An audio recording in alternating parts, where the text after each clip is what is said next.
Hey YouTube, how's it going? Welcome back to the channel. Today we're going to do a Superheavy Samurai deck profile. Now this video, this deck profile was actually requested by a person who commented on my first deck profile of Monarchs. If you haven't seen that deck profile and you seem interested in it, I'll put it down in the description below. Check it out, it's really good. It's my favorite deck of all time, so I really try to make it the best that it can be. Superheavy Samurais, they got their gimmick of no spells and traps. They're a spell and trap back row hate deck, especially with their level 6 synchro. Recently, within the past couple of years, getting a couple cards, 2 in the extra deck, 1 in the main deck. The one in the main deck, of course, being probably the second best card in the deck besides Soul Piercer. The deck's seen a good bit of a power boost. It's basically a monster mash. So, without further ado, let's get straight on into the deck profile. We'll get these off the screen. Move that. We'll, of course, start with the main deck. Now, to start off, we're going to play 2 Big Benkei. Now, Big Benkei lets all of your Superheavy Samurais attack in a fence position. Also, it is a 3,500 wall. It's an absolute unit. 3,500. Just make sure no one's playing like Battle Mania and switching. I think that's what that one is. No, Final Attack Order. Final Attack Order is one that switches everything to attack. Just hope your opponent isn't playing that for some reason. I would love to see this archetype get more support and love in the future. It does have a lot of potential. It just has some quirks that it needs fixed and flushed out. So for one of the new cards that came out, I was about to say recently, but within the past couple of years, is actually Superheavy Samurai Wagon. Now, Wagon's probably the best normal summon in the deck. On summon, it lets you change its battle position to defense, and then once per turn, you can change this card's battle position, which is an ignition effect. You change it to attack, and then it lets you search any Superheavy Samurai soul card to the hand. And then of course, it's a hard once per turn. If not, that would be pretty insane. Now, for the other, non-soul cards that are important to the deck, you got to run triple Scales. Now, Scales is good. You'll almost never get off its special summon from hand effect because that's pointless unless you already have a grave set up. You'll mainly want to discard it off your Scarecrow to then special summon back to get something else from the grave as well. As long as you have more than one card, as long as you have as long as you have a target in the grave, whenever you discard for Scarecrow, you can technically special summon him out. That is a legal move. Just because there has to be a legal target at the beginning of the activation of the effect. For just a couple more of the normal soup cards, we're running 2 Flutists. Basically, if you want to tribute it out for Benkei or tribute it for your Wagon, and then use Wagon effect, this just gives you target protection. It's nice to have. It's not important. You don't have to run it, but it is a good card. We're running 2 Superheavy Samurai Magnet. Magnet is also one of those other normal summons that, if they get better support in the future, you would probably want to take out. It is a good card, don't get me wrong. It's just there are better options to the deck. On its summon, you can special summon another soup from hand and then switch him to defense position. So it's basically just a free extender. 90% of the time, you're going to have a soup, Superheavy Samurai to summon from the hand. But I do believe it has a requirement of 4 or lower. Yeah, level 4 or lower. Superheavy Samurai monsters. And then, of course, you have to attack it. So if you have 2 of them on field, you get a magnet lock, like Marauding Captain. Now for your tuners, I'm running, not you're gonna run. You can run it however you want. This is just how I play the deck. I run 3 Trumpeter and 3 Battle Ball. Now Trumpeter is a free special summon. No spell or traps in the deck, so you don't have to worry about any being in the graveyard. So you get your free special summon, but if you do summon off that way, you are locked into Superheavy Samurai monsters for the rest of the turn. I do believe... cannot special summon monsters for the rest of this turn except Superheavy Samurai monsters. So that's correct. Okay, so later on in the deck, there are some cards that could be troublesome with. I will go over that. And then Battle Ball, of course, it's really good. Disrupts a lot of your opponent's plays.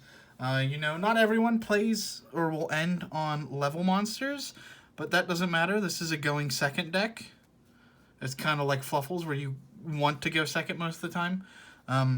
Yeah, but you'll go second, and then that way this card is almost always live, just because of a couple other cards we're playing. However, that does wrap it up for the normal soup cards, the normal soup monsters. Now let's get into the soul monsters. So we're running 3 Piercer. You know, whenever it's sent to the grave, field to grave, I do believe. Yeah, sent from your side of the field to the graveyard. Or no, just sent from the field to the grave. You can add any soup monster from deck to hand.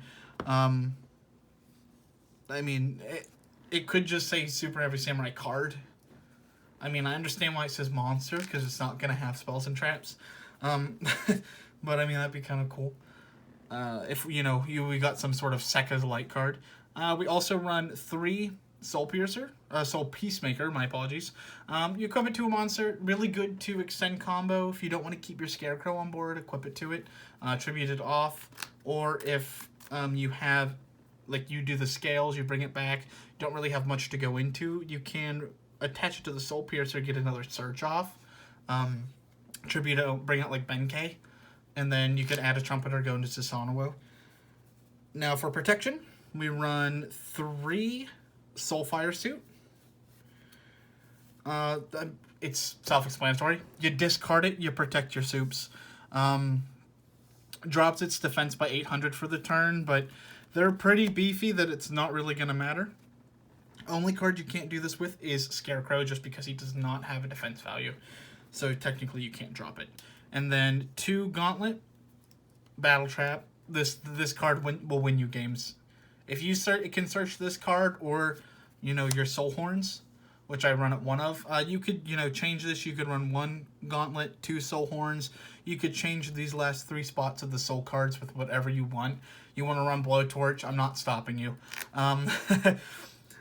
These ones, these 9, I do say are mandatory. These 3 are mandatory 3-ofs, without a doubt. They really help the deck. They're super important. And then these ones, they really just help you push for game. Especially if you're going second. This is a very, like, OTK kind of deck. They just bring out big monsters and then swing for game. Now, that is actually it for the Superheavy Samurai cards. It's a lot. I mean, it's most of the deck. I don't honestly know how many cards are left. I think like 10. Now, for the other part of the deck that is going to be great for Battle Ball, and is one of the reasons why you go second, is actually because of Kaijus. So we're going to run triple Jizukiru. We can see it. That way we can go into Train King as much as possible.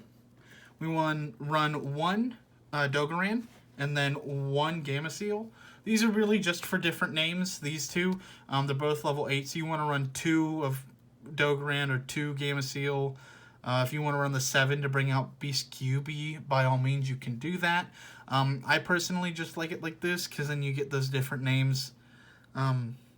This one, though, you do need to run 3 of, just because it is level 10 and it lets Battle Ball bring out Train King without a problem.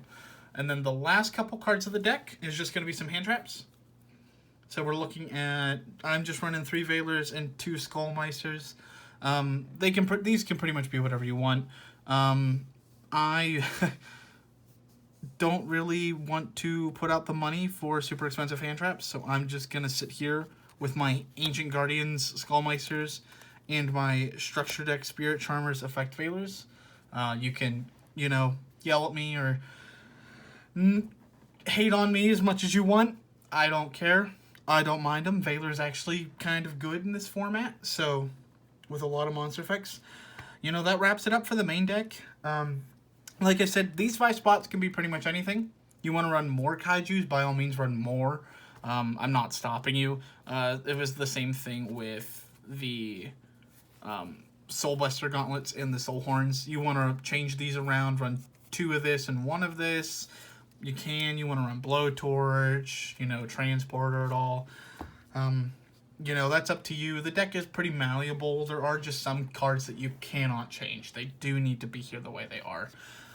Now, I'm going to move these off to the side. We're going to get straight into the extra deck here. Now, it's a pretty standard Superheavy Samurai extra deck. It'll probably change if we get more support or if I decide to change the build up at all. So we're looking for Triple Scarecrow. Really excited. Him, Musashi, and Wagon got super reprints in this Megaton. I'm really excited to pick them up and rarity bump the cards because I love commons because they're cheap most of the time, but they deserve some love. The one Gear Gigant, just because search, you add a Piercer, or if your Piercer is equipped to like your scales or something, you can overlay those into the Gigant. It'll get sent. Its effect will activate. Now for the synchros, they're all Superheavy Samurai synchros. You can change them. You can put in an Eteria Beast or a Barkion. It's up to you. But I'm running one Musashi, triple of your, you know, main one you'll typically go into most of the time. It's going to be your Ogre. On his summon, he's going to blow up everything. All this, well, everything. Spell and traps. Everything would be like Black Rose. Musashi, though, is it on his summon? Yeah, one this card synchro summon, target a machine monster in your grave, added to the hand. Also, if you have spell or traps in the graveyard, you can't activate or summon that card's effect, I think, or activate its effects. And then if you don't have spell or traps in the grave, you can also swing in defense position. Typical soup stuff.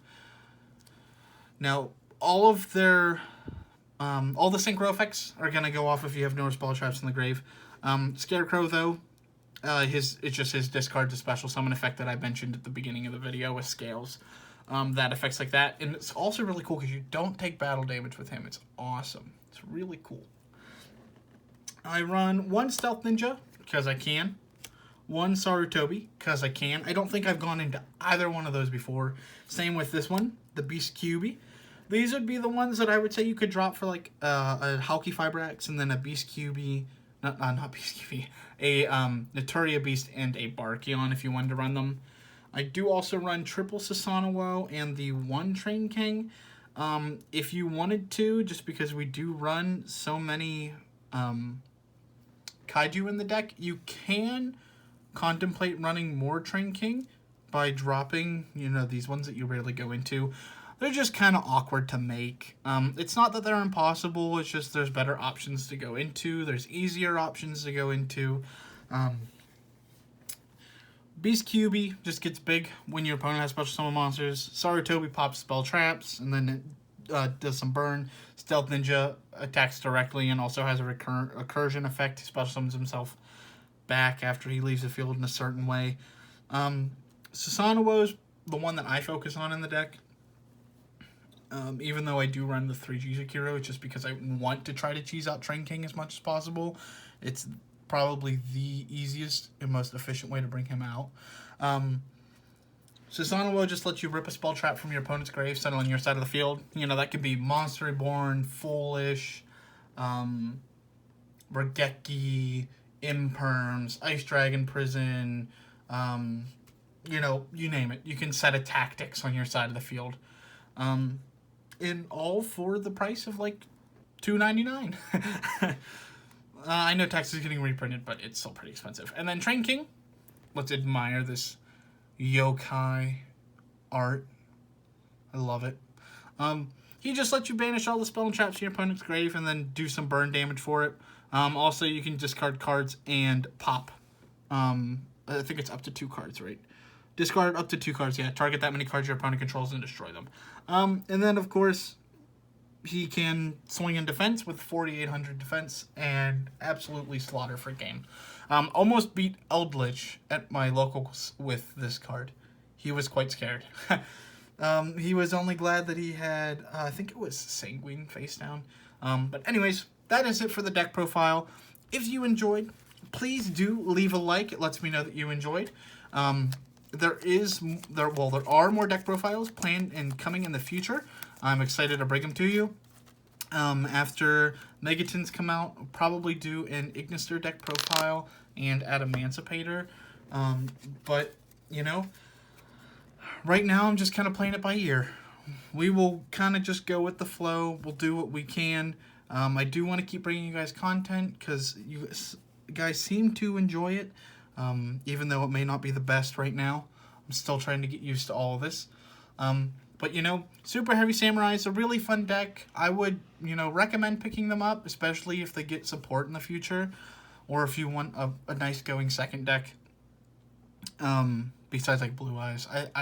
Blue Eyes like to go second. Yes, I did just snap. But it is pretty cheap. There are a couple cards that are expensive. Like the Trumpeters and the Battle Balls in the main deck, they are kind of expensive. They're like $4 a piece whenever I picked it up. Flutists for like $3. Scales for a rare was like $2.50, which is ridiculous. Wagon was cheap. Benkei was cheap. Kaijus can get a little expensive. You know, hand traps, whatever you want to run. All of these other cards are pretty cheap. And the Soul Peacemakers were like $1.50. And then for the extra deck, though, the most expensive card I do believe was about the same between the Susanuos and the Shuden Dojis. They were about $3 a piece. So it's not the most expensive deck, but it is really fun to a really fun one, and I would recommend picking it up. If you have any suggestions for deck profiles in the future, do feel free to leave them in the comment section down below. I will read all the comments. I will reply to all the comments. And if you did enjoy the video, leave a like. Lets me know you're enjoying it. But anyway, I will see you guys in the next one. Have a good one. Peace.